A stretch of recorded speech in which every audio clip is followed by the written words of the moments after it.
Exam Hunter से जुड़ने के लिए उसके टेलीग्राम चैनल ज्वाइन करना बहुत ही ज़रूरी है। वहाँ पर सारे आपको paid test, daily answer writing program, prelims का टेस्ट, साथ ही साथ क्विज़ वगैरह, फ्री पीडीएफ सब आपको इस टेलीग्राम चैनल पर अवेलेबल है। आपको क्या करना होगा कि आपको जाकर टेलीग्राम पर सर्च करना होगा बीपीएससी एग्ज़ाम हंटर, या यूट्यूब के हर वीडियो के डिस्क्रिप्शन में आपको इसका लिंक मिलेगा। इसको आप ज्वाइन करके इसका लाभ उठा सकते हैं। Hello everyone, welcome to exam hunter. इसमें हम लोग वेस्टर्न एजुकेशन के बारे में देखेंगे। आपको पता होगा कि western education one of the important topic है बीपीएससी मेंस में, और अब से इस सीरीज आएगा जिसमें हम लोग बीपीएससी के मेंस के सिलेबस वीडियो के लेक्चर के थ्रू करेंगे। ठीक है, तो सामने दिख रहा होगा, इंग्लिश में लिखा हुआ है, ये बाइलिंगुअल में बोलूँगा। इसका हिंदी वर्जन, हिंदी नोट्स भी आपको टेलीग्राम पर अपडेट है, टेलीग्राम पर मिल जाएगा, और इंग्लिश वाला भी मॉडल आंसर टेलीग्राम पर मिल जाएगा। तो वहाँ पर जाकर ज्वाइन कीजिए और वहाँ इसको डाउनलोड कर लीजिए।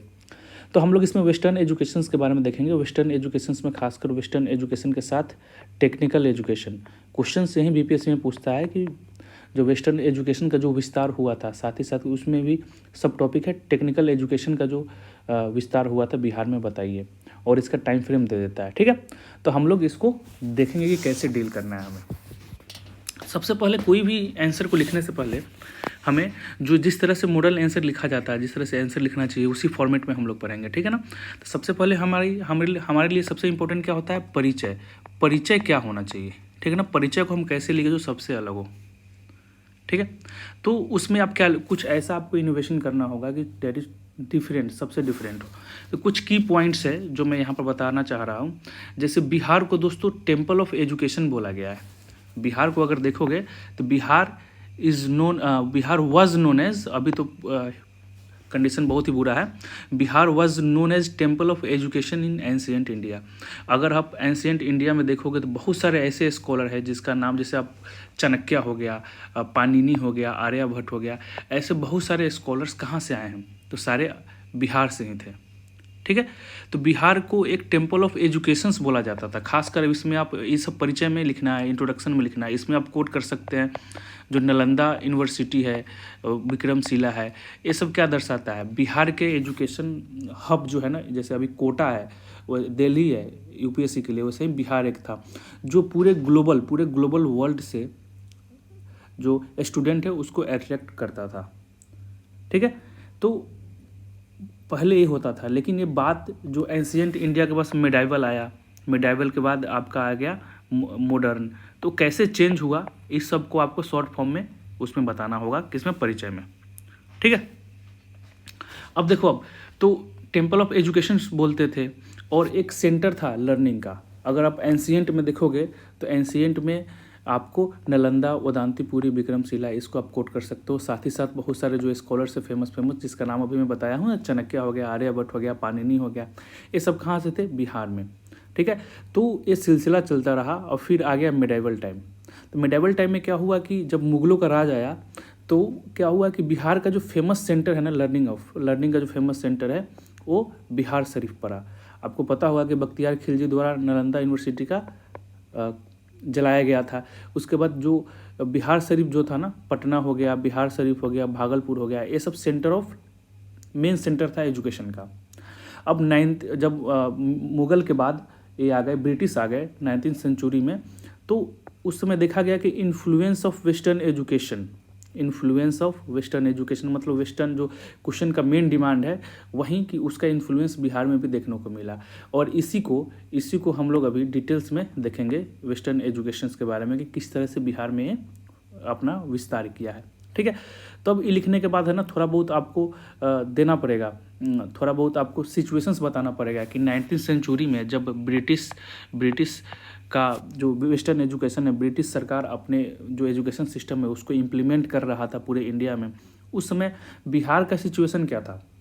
तो बिहार में देखिएगा कि उस समय है ना बहुत कम ही बंदे पढ़ते थे। हम बताएंगे किस तरह से उसको भी लिखना है जो सबसे आपका आंसर सबसे अलग हो। ठीक है ना। जैसे देखो, अब जो भी पढ़ते थे ना, जो भी एजुकेशन इंस्टीट्यूट था ना, वो डिपेंड करता था कि डोनेशन पर, और डोनेशन कौन देता था? किंग देता था, जमींदार देता था। लेकिन ब्रिटिश के आने के बाद क्या हुआ? ये सब भी खत्म हो गया। किंग जो लोकल किंग थे उनको उसका जो राज्य था वो सब हड़प लिया गया। ज़मींदारी सिस्टम जो लोकल ज़मींदार से जो पुराना ज़मींदार थे जैसे कुंवर सिंह साहब, ये भी तो ज़मींदार ही थे, लेकिन ब्रिटिश के आने के बाद इनके अलग इकोनॉमिक पॉलिसीज़ के आने के कारण लाने के कारण ज़मींदारी प्रथा भी इन लोगों की चली गई। ठीक है, तो अब परमानेंट सेटलमेंट आया, तो क्या हुआ कि जब परमानेंट सेटलमेंट आया तो जो किंग है और ज़मींदार जो है पुराने वाले, इनका रोल ख़त्म हो गया, तो ये लोग के पास पैसा ही नहीं बचा डोनेशन करने के लिए। तो देखा गया कि डिक्लाइन होना स्टार्ट हो गया परमानेंट सेटलमेंट के बाद। जो ज़मींदारी प्रथा के बाद एजुकेशन सिस्टम जो था, जो पुराने जो चले आ रहे थे एंशिएंट मिडाइवल से, वो सब डिक्लाइन हुआ। और एडम सर्वे क्या बोलता है ना कि लिटरेसी रेट 1844 में कितना था बिहार बंगाल का 7.75। ठीक है, अब देखो, अब इसमें आप जब ये सब मेंशन करोगे ना तो उसमें आप एक ऐसे ग्राफ भी बना सकते हो जो सबसे अलग बनाएगा। ठीक है, तो देखो अब कैसे बनाएंगे।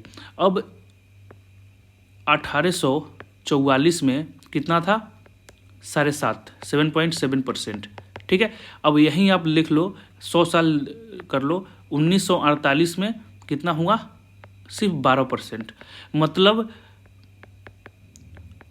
ये सब आपको वहाँ बनाना है, तो आपका जो है ना सबसे डिफरेंट करेगा।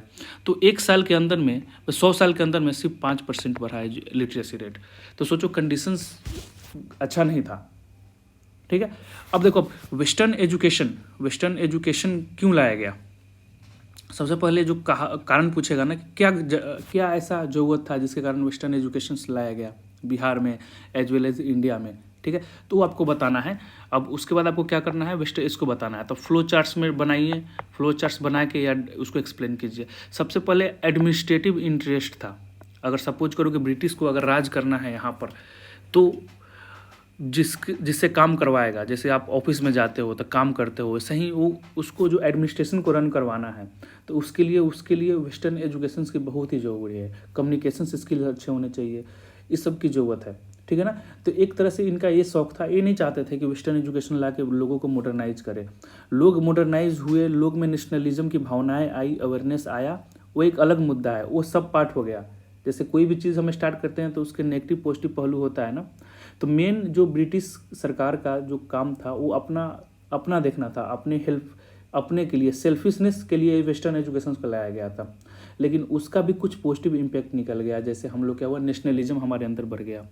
अब वेस्टर्न यूरोपियन कंट्रीज़ में क्या हो रहा है, लिबर्टी इक्वालिटी वाला जो मूवमेंट, फ्रेंच रिवॉल्ट, ये सब का जो हो रहा है वो हमें पता लगने लगा कि अच्छा ऐसा भी कुछ होता है। रेनेसा, नए नए इन्वेंशंस उसका होने लगा। रेलवे का विकास कर दिया तो रेलवे से मूवमेंट बढ़ गया, तो आपस में भाईचारा बढ़ गया, तो ये सब फायदे होने लगे। ठीक है ना, लेकिन मेन इनका जो रीज़न था एजुकेशन को लाने का कि वो एडमिनिस्ट्रेटिव यूज़ को, मतलब अपने एडमिनिस्ट्रेशन को आसान बनाने के लिए। ठीक है, अब देखो, अब अगर और नेक्स्ट एक और रीज़न था कि वो जो ब्रिटिश गुड्स थे जो हम लोग बाहर से, जैसे अपन लोग क्या, हमारा जो पहनावा क्या था, हमारा पहनावा क्या है, कुर्ता है, धोती कुर्ता था पहले, अब कुर्ता पैजामा हो गया। लेकिन हम लोग किस पर आ गए हैं, जीन्स पर आ गए हैं, चावल दाल चोखा से हम लोग बर्गर पर आ गए हैं। तो ये सब क्या है, कल्चर, हम लोग किसके कल्चर्स को इम्प्लीमेंट कर रहे हैं, अपने अंदर हावी कर रहे हैं, तो ये हो रहा है वेस्टर्न कल्चर्स को। ठीक है ना, तो ये किसके कारण हुआ है, एजुकेशन के कारण हुआ है। आप इंग्लिश बोलना स्टार्ट कर दोगे, हिंदी बोलने में शर्म आती है सबको, इंग्लिश में बोलना स्टार्ट करते हैं, कहीं भी अननोन बंदे से मिलेंगे तो इंग्लिश में। तो ये सब किसके कारण हुआ है, तो वही वेस्टर्न एजुकेशन के कारण। तो इससे क्या होगा कि अगर हम आपको एक तरह से ना इंग्लिश होता है ना कंसेप्ट, इंग्लिश वो डाल देंगे, मतलब आधा इंडियन आधा यूरोपियन बना देंगे, तो क्या होगा कि आप भी चाहोगे ना कि हम ब्रिटिश की तरह देखें, सुपीरियरिटी, वाइट सुपीरियरिटी जो होता है। अब क्रीम क्यों लगाते हैं, जो काले बनते हैं क्रीम क्यों लगाते हैं, वो उजला दिखने के लिए। अरे भाई क्या जरूरत है उजला दिखना है, उजला देख के क्या कर लोगे आप। हाँ, अब हर चीज़ ब्लैक, खराब ब्लैक ही क्यों होता है, वो ब्लैक है, ब्लैक फ्राइडे ब्लैक है, सब चीज़ जो नेगेटिविटी होता है ना उसको हम ब्लैक से जोड़ देते हैं, क्यों भाई। तो ये क्या है कि ब्रिटिश ने, जो यूरोपियंस थे ना, ऐसा एक चाल चला कि हम लोग उजले हैं तो हम लोग अच्छे हैं, जो काले हैं वो काले हैं, यही चलते आ रहा है। तो वही है कि हम लोग क्या करते हैं कि हम लोग ब्रिटिश की तरह दिखना चाहते हैं, उनके लाइफ स्टाइल को फॉलो करना चाहते हैं। जैसे हम लोग सोसाइटी से इंडिविजुअलिज्म पर आना चाहते हैं, तो इससे क्या होगा कि हम लोग उनके प्रोडक्ट को खरीदेंगे। तो वही था कि ये एजुकेशन ब्रिटिश गुड को है ना हेल्प करता था बेचवाने में। ठीक है, अब देखोगे कि बहुत सारे ऐसे फ्रीडम फाइटर्स हैं उनका फ़ोटो देखोगे आप तो वो tie tie coat pant tie पहनना स्टार्ट कर दिए थे। जैसे उसे मोहम्मद अली जिन्ना को देखोगे, इवन जवाहरलाल नेहरू को भी देखोगे, ठीक है। और अगला जो रीजन था वेस्टर्न एजुकेशन का लाने का कि स्टेबिलिटी एंड ग्लोरिफिकेशन, ठीक है ना। अब देखो अब क्या है कि स्टेबिलिटी अब क्या होता है, मतलब क्या है कि अपने राज्य को, अपने जो आप जिस पर कंट्रोल कर रहे हो उसको स्टेबल करना है। अब स्टेबल कैसे करोगे, सबसे बड़ा सवाल उठता है ना। तो कम्युनिकेशंस होना चाहिए ना, कि जो मैं बोल रहा हूँ आप समझ रहे हो कि नहीं, ठीक है ना, तभी तो स्टेबिलिटी होगा। अगर आप समझ रहे हो तो मैं अपने तरीके से आपके माइंड को इन्फ्लुएंस भी कर सकता हूँ ना, कि अरे देख तू क्या कर रहा है, तेरे कल्चर में कुछ नहीं है, तेरे कल्चर में क्या है सती प्रथा है, तेरे कल्चर में क्या है अंधविश्वास है, तेरे कल्चर में क्या है जादू टोना है, हमारे कल्चर में क्या है इन्वेंशन है। ऐसे करके ब्रेन वॉश कर सकते हैं ना। लेकिन हमारे कल्चर का जो पॉजिटिव साइड है, जो वेदांता में है, वेदा में दिया हुआ है, उसको तो नहीं बता रहा है। तो स्टेबिलिटी तभी होता है जब आपका प्रॉपर कम्युनिकेशन होना चाहिए। अगर कम्युनिकेशंस हो गया तो आप स्टेबल कर लोगे, और स्टेबिलिटी होगा तो आप ग्लोरीफाई करोगे ना, कि देख भाई तुम्हारे कल्चर से बेटर मेरा कल्चर है। हम लोग जो ब्रिटिश हैं वो वाइट सुपीरियर है, हम लोग इतने इन्वेंशंस करते हैं, इतने सब लाइफ स्टाइल से ही है, इंग्लिश बोलते हैं, ठीक है ना।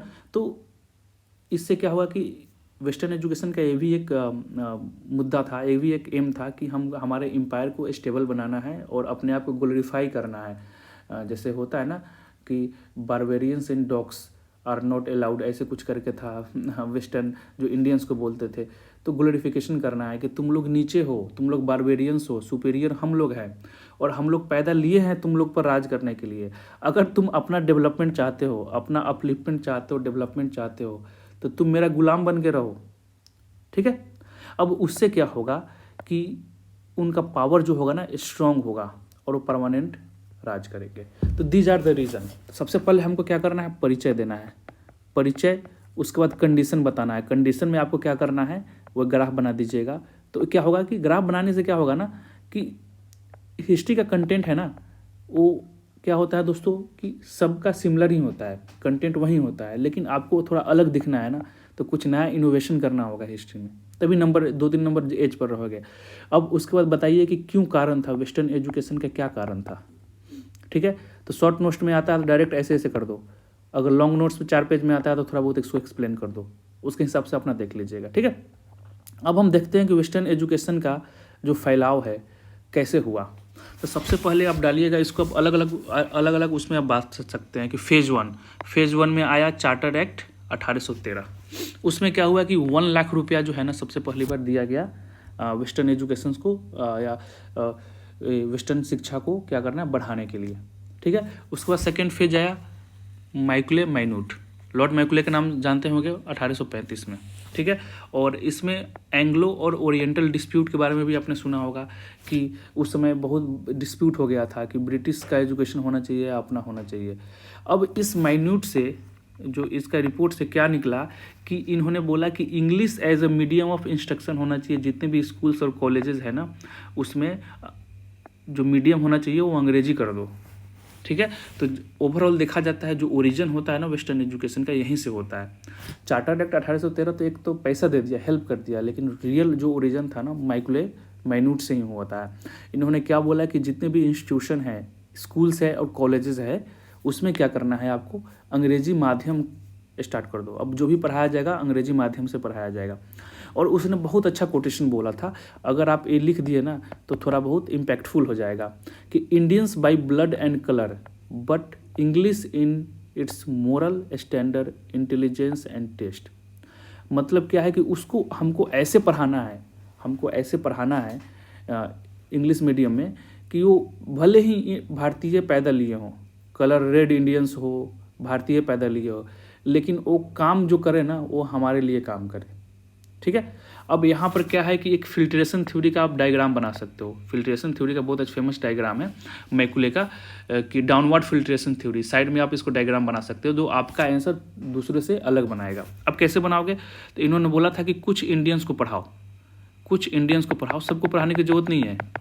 अब एक क्या करेगा कि ये जो इंडियंस पढ़ा हुआ जो है ना वो क्या करेगा कि वहीं अपना पढ़ाई जो अपना नॉलेज है बाकी इंडियंस में फैलाएगा नीचे वाले में, लॉन्ग टर्म, ठीक है ना। तो दीज आर क्या है, ए डाउनवर्ड फिल्ट्रेशन थ्योरी है।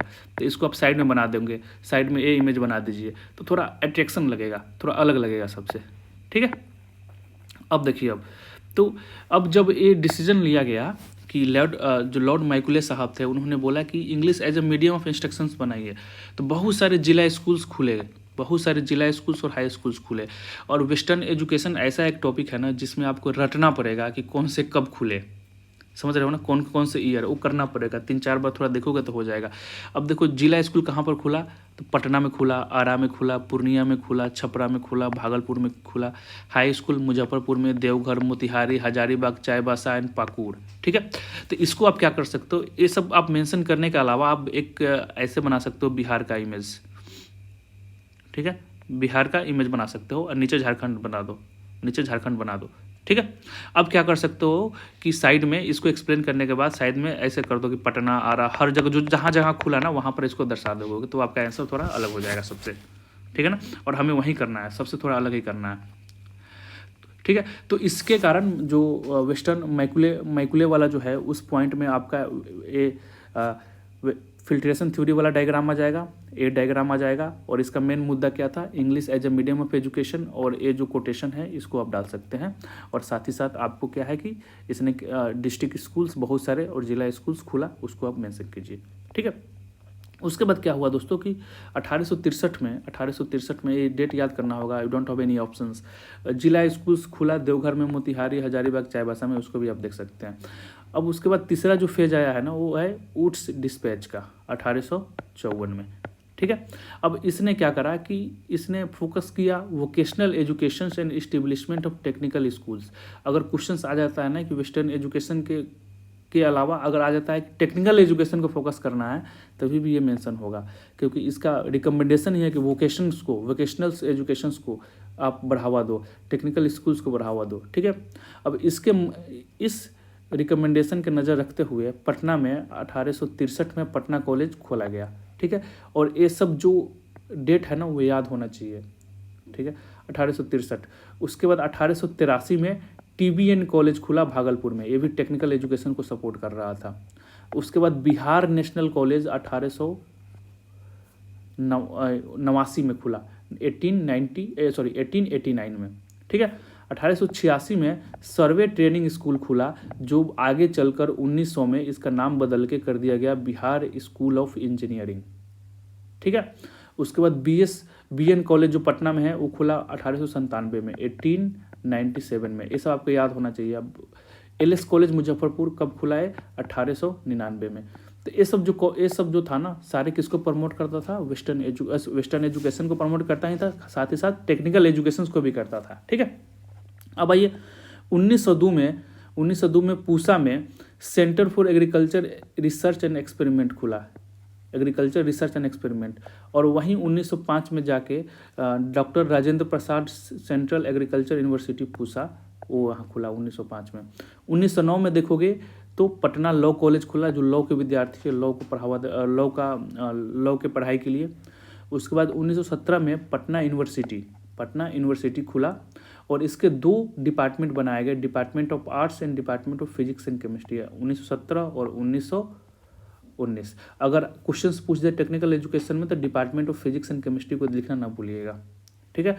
उसके बाद अगला जो फेज आता है दोस्तों वो सैडलर कमीशन का 1917 में आया था। इसका मेन फोकस था डिप्लोमा। और डिप्लोमा क्या है, टेक्निकल एजुकेशन ही है, and applied science and technology.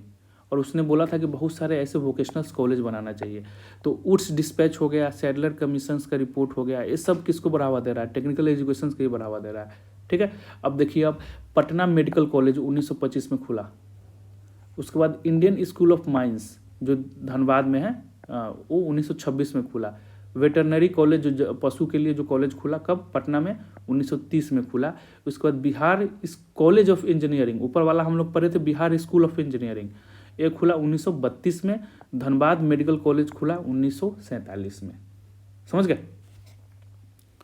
अब अगर ये सब यहाँ तक क्लियर हो गया तो यहाँ तक आपको लिखना है सब। अगर स्पेसिफिकली आगे अगर साइंटिफिक एंड टेक्निकल एजुकेशन को अगर डायरेक्ट एक्सप्लिसिट फॉर्म में पूछ दिया है तो जो फेजेस है, फेजेस तो ही होगा, क्योंकि सब कहीं ना कहीं साइंटिफिक एंड टेक्निकल एजुकेशन को सपोर्ट कर ही रहा है, लेकिन थोड़ा बहुत हम इसमें देख भी लेते हैं। जैसे TBN कॉलेज है 1883 में भागलपुर में, BN कॉलेज है इतना, LS कॉलेज मुजफ्फरपुर में जिसको लंगर सिंह कॉलेज बोलते हैं इतना में, पूसा वाला जो इसमें 2 आ जाएगा 1902, और ऊपर जो देखे थे 1905, ठीक है। Patna science college, Bihar school of engineering, Bihar college of engineering, अभी हाल में ही NIT पटना 2004 में खुला है, और अभी दरभंगा में भी एम्स वगैरह बन रहा है, ठीक है। तो एम्स में भी पढ़ाई किया जाएगा। अब देखो, अब उसके अलावा आप ये भी मेंशन कर सकते हो कि कुछ जैसे वेस्टर्न एजुकेशन जो ब्रिटिश के द्वारा किया जा रहा था, लेकिन कुछ इंडियंस जो थे ना, उन्होंने भी वेस्टर्न एजुकेशंस को फैलाने में काफ़ी हेल्प किया, जैसे आर्य समाज जो हो गया और ब्रह्मो समाज हो गया, तो इसको भी मेंशन कीजिएगा। ब्रह्मो समाज के थ्रू क्या किया गया कि राजा राम मोहन राय सेमिनरी जो है ना, वो पटना यूनिवर्सिटी में इस्टेब्लिश किया गया बिहार सोसाइटी के द्वारा। इससे क्यों? वो वेस्टर्न एजुकेशंस को बढ़ावा देने के लिए। तो अगर सिर्फ टाइम फ्रेम करे, अगर टाइम फ्रेम बोलता है कि वेस्टर्न एजुकेशन का अगर बताना है, तो वेस्टर्न एजुकेशन में ये भी आ जाएगा ना, ये नहीं पूछ रहा है ना कि इंडियन और ब्रिटिश के द्वारा, तो इसको भी आप मेंशन कीजिएगा। और आर्य समाज ने DAV का खोलना स्टार्ट किया। DAV पता है कि DAV में क्या होता है कि वेस्टर्न एजुकेशन के साथ साथ वैदिक फिलोसफी को भी बढ़ावा देता है, पढ़ाया जाता है, वो भी इंग्लिश मीडियम में, ठीक है। तो दीज आर द क्या है, ये आपका क्या है दोस्तों, ये आपका फुल वेस्टर्न एजुकेशन पे शॉर्ट नोट्स के तरीके से मैं बनाया हूँ। बस आपको इसको क्या करना है, एक्सप्लेन करना है। और ये आपको कहाँ मिलेगा? ये आपको मिल जाएगा टेलीग्राम पर PDF। तो आई होप यहाँ तक समझ में आया होगा। फिर आएंगे अगले लेक्चर में, और हम लोग कोशिश करेंगे हिस्ट्री के साथ साथ जो सेक्शन GS2 का जो हार्ड सेक्शन है, इकोनॉमिक और ज्योग्राफी, उसको भी डील करने का। Thank you so much.